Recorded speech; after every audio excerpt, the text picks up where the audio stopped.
À moins de 2 semaines des journées ensemble avec les personnes extraordinaires, le programme est finalisé, il n'y a plus qu'à le demander. Et justement, à l'IMP de Marcenel, on peaufine le géant qui sera présenté. C'est une des grosses nouveautés de cette 10e édition. C'est un appel à projet que l'ASBL Vers la Vie a lancé à toutes les institutions provinciales, mais aussi hors province, pour créer un géant extraordinaire.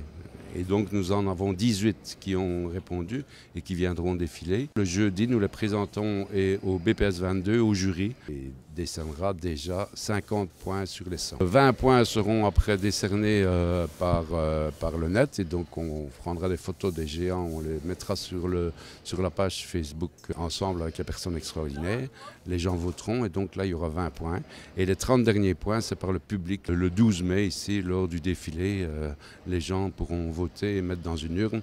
Et donc de là, on sortira les 5 meilleurs. Les 5 plus beaux géants auront un prix de 1 000 €.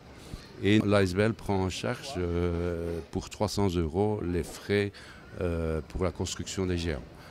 Au-delà, le concours des talents extraordinaires a fait le plein. On n'a pas moins de 20 inscriptions pour le concours de talents extraordinaires qui en est à sa 3e édition. Ce sont soit des danses, des chants, ça peut être des sketchs, de la magie, et donc là ils se présenteront aussi devant le jury le vendredi toute la matinée, et qui décideront les prix pour les 5 premiers. Ce ne sont que la partie émergée d'un iceberg d'une 60aine d'animations diverses. On a tous les sports adaptés imaginables qui seront représentés, avec soit des concours, des compétitions ou même de la démonstration.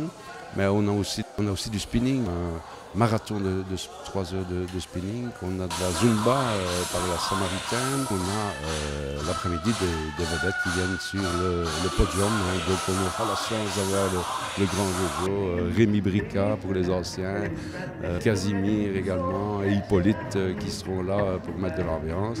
Et puis un stand de relooking où David Jean-Motte en personne sera là sur le site pour donner ses conseils avec son école, et une école de Farciennes et une école de Mons qui seront présents sur le site également pour relooker les personnes ordinaires, mais également les personnes extraordinaires. À voir les 12 et 13 mai sur le site provincial de Marcinelle.